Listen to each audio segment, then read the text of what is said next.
My brother showed up at my door screaming like a child, demanding I fix everything. But he didn't realize the locks were already changed, on my door, and on my heart. I remember standing there, wine glass sweating in my hand, when my nephew, my own brother's kid, slurred out those words that cut deeper than any knife, "She's just the sad aunt who buys love." And then came the laughter. Not just from him, but from everyone. His mother cackled like it was the best joke of the night. My brother chuckled. Even my mom tried to cover her mouth, but her eyes were smiling too. Do you know what that feels like? To realize you're not family, you're entertainment? Every giggle, every side glance, it was like they were all in on the same cruel secret. But I didn't flip the table. I didn't scream or storm out. I stayed quiet. Too quiet. Just standing there while the same boy whose rent, tuition, and groceries I paid for humiliated me in front of the people I'd been holding up for years. When the laughter died down, I slipped out. No dramatic exit, no final words. Just silence. But as I drove home, one thought coiled itself around my mind like smoke: don't bite the hand that feeds you. I could have cut them off right then. Instead, I decided something better. Not revenge, but a lesson. And it wouldn't be quick. No, it would be slow, precise, unforgettable. Because here's what no one at that table seemed to remember: Chase's shiny apartment near campus, with its central air and fancy gym? That was mine. Legally mine. Without me, he couldn't rent a shoebox. So while they were probably still licking barbecue sauce off their fingers and laughing about poor Aunt Grace, I was on the phone with his landlord. Calm. Professional. I offered an extra month's rent and a relisting fee if they cleared him out within the week. Papers signed by morning. Done. The next day, I woke up to 22 unread messages. My brother's first: "What did you do?" Chase's second: "Are you kidding me right now?" Missed calls from my mom. I didn't answer a single one. And that's when the panic started. Apparently, Chase had been gaming all night and missed the email. It wasn't until noon when he opened his door to find the eviction notice taped there like a cruel prank. First, he thought it was a mistake. Then, a joke. Then came the screaming. Meanwhile, I was at home in silk pajamas, pouring oat milk into my coffee, scrolling through real estate listings just for fun. Because I could. My phone buzzed, and I just let it pile up. Nate, my brother, switched straight into rage mode. Text after text: "You need to fix this. This isn't funny. He has nowhere to live." I could practically hear his spoiled little bark, the one he'd used since childhood whenever anyone dared to tell him no. Kayla, his wife, went softer. "Grace, let's not escalate. Can we talk this out like family?" Family. That word felt like a leash. They didn't understand. I wasn't snapping. I was finally seeing clearly. And I'd picked up the scissors. By afternoon, the group chat I hadn't seen light up since Christmas suddenly came alive again. Family only. The same one they booted me from back in January when I skipped Dad's birthday. Now, suddenly, I was invited back. My mom: "Grace, please. You've made your point. Can we calm down?" My dad: "This isn't how we handle things. Chase is young. You made a mistake. But family doesn't turn on each other over a joke." Kayla: "Of course, you're better than this." Not one of them mentioned the insult. Not one said what Chase did was wrong. No, the problem wasn't the mockery, it was me daring to respond. That night, I treated myself to my favorite Japanese place. Miso soup, yellowtail sashimi, 2 glasses of plum wine. I left my phone face down while it buzzed itself into exhaustion. For once, I enjoyed a meal without swallowing resentment. Later, when I finally checked, Nate had left me a parting gift. "So, this is about your sad little ego and your ugly crooked nose? Thought you'd outgrown middle school drama. Guess not." That was the moment my amusement turned to steel. The next morning, I called my accountant. Tuition? Gone. The credit card I'd given Nate just for a few months 2 years ago? Frozen. Parents' condo support? Cancelled. Every lifeline, cut, clean, quiet. And oh, did they notice? By noon, Nate's gas and grocery card declined. Chase, freshly evicted, was now living out of his car with a laundry basket and a microwave he couldn't even plug in. My parents' deposit never showed. The voicemail started. Mom sobbing, asking if I was okay, if I'd been hacked. Dad calling from his office line for the first time in years. Nate spitting venom: "You're punishing everyone because your feelings got hurt. Grow up. You're not a queen. You're just bitter and alone." Funny, isn't it? When you give, it's gratitude. Then entitlement. Then silence. But the moment you stop, you're the villain. I wasn't cruel. I was precise. The cherry on top came when Chase himself texted me a white flag surrender: "I'm sorry. I was drunk. It was just a joke. Can we fix this?" I stared at it, smiled, and blocked his number. But the story didn't end there. Because cutting them off didn't make them vanish. No, it made them unravel. And that's when things got really interesting. By the end of that week, I could almost hear the walls of their perfect little world crumbling. That's when Kayla tried her last card. A long, desperate Facebook message from some burner account, because by then, of course, I'd blocked her real one. Pages of pleading.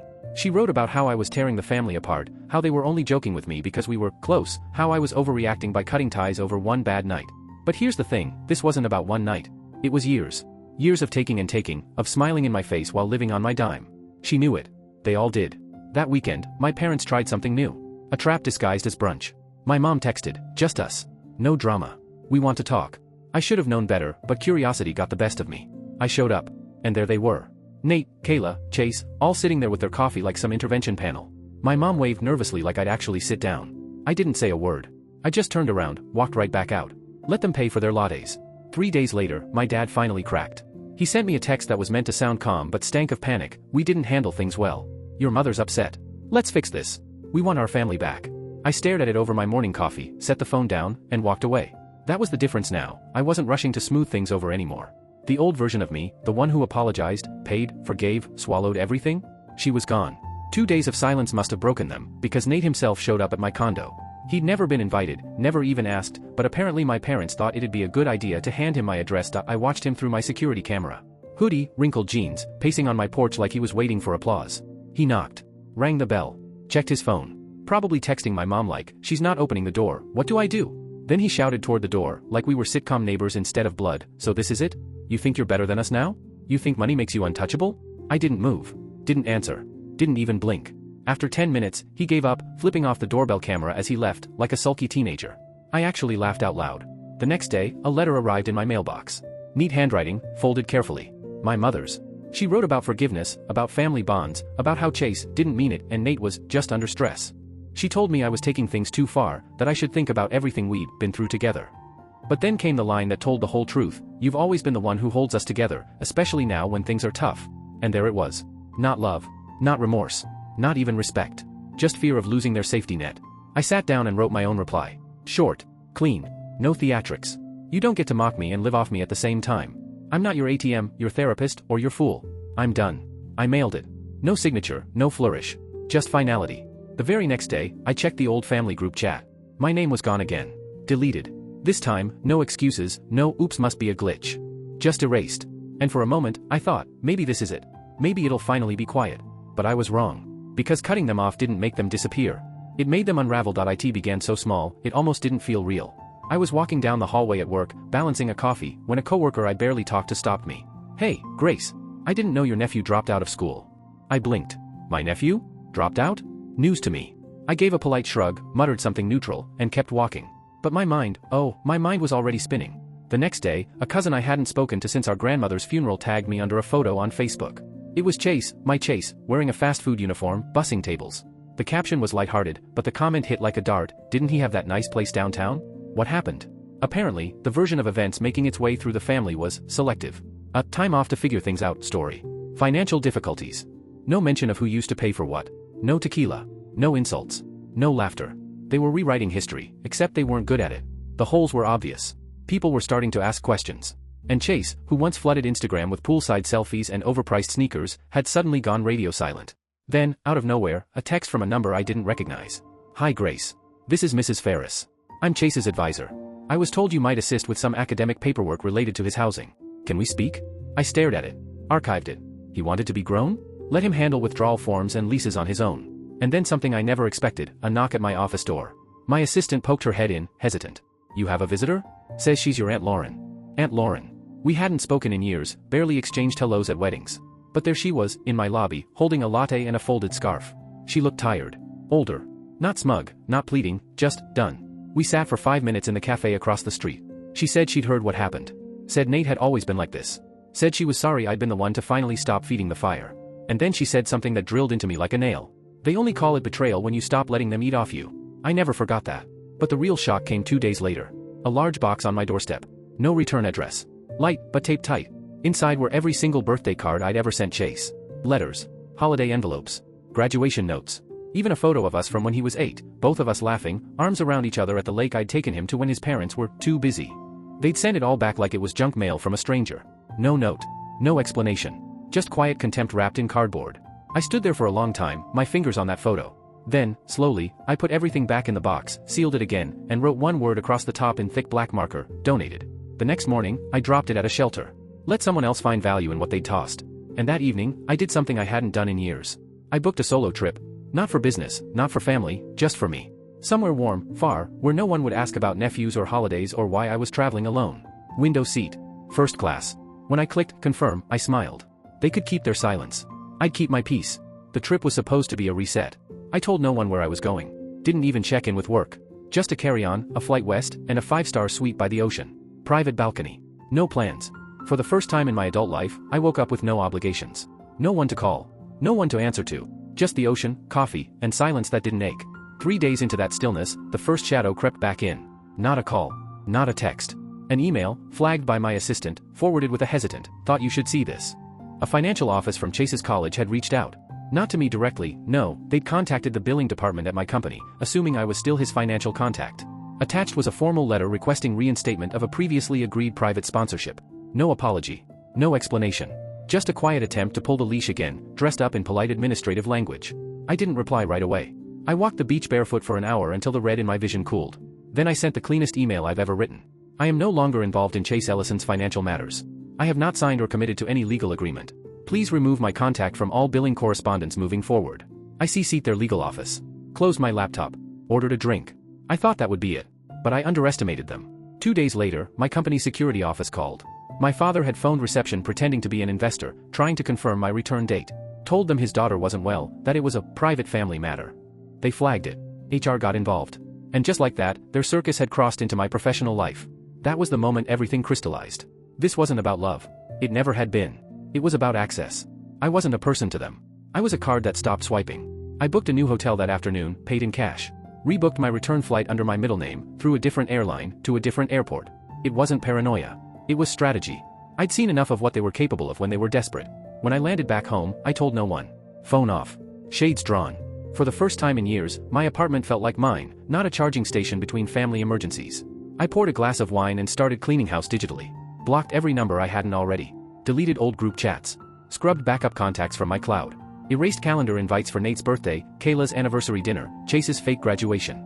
Then a delivery alert caught my eye. A package from an unfamiliar sender. I opened it. Inside, an old photo album. My handwriting inside the cover. Made for Chase when he was 10. Photos from weekends, holidays. Handwritten notes I barely remembered. Slips of cash taped to cards with little, "Don't tell your mom" jokes. No note this time either. Just the album. But tucked into the back sleeve, folded carefully, was a single sheet of paper. Almost missed it. It was from Lauren. Bread. I told them not to send this. I told them you'd see through it. But I also knew you'd open it because you're still the only one who remembers everything. I'm not like them. I never was. Let me know if you ever want to talk. Not for them, just for us. I sat with that note in my hand for a long time. It was the first time in months someone spoke to me. Not at me. Not through guilt. Not around a demand. Later that night, a new group chat popped up on my phone. Just the sisters. Lauren had added me. No message. No pressure. Just space. Quiet space. I didn't reply right away. But I didn't leave the chat either. Maybe that's how it starts again. Not with forgiveness. With subtraction. With silence. With one person finally refusing to be found.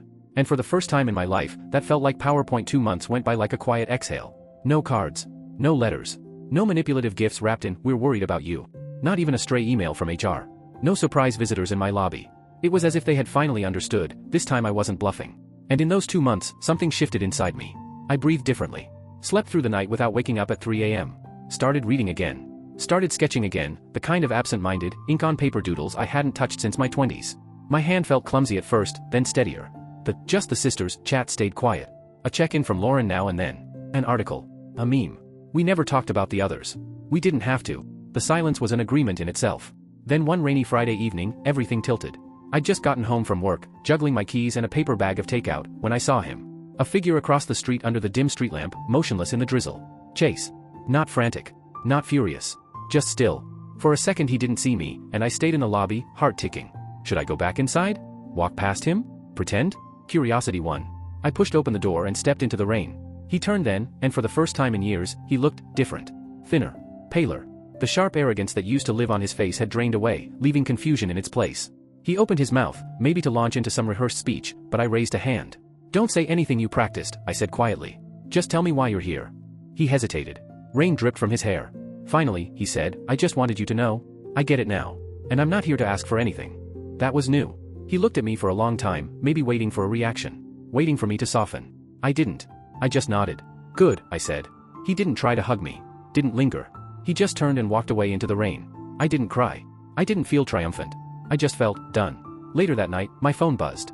A message from Lauren in the chat. He showed up, didn't he? I typed back one word, "Yeah." Her reply came almost instantly. "They'll keep testing the door, but you're the one who locked it." And for the first time, I didn't feel like the villain in their story. I felt like someone who had finally, come home to herself.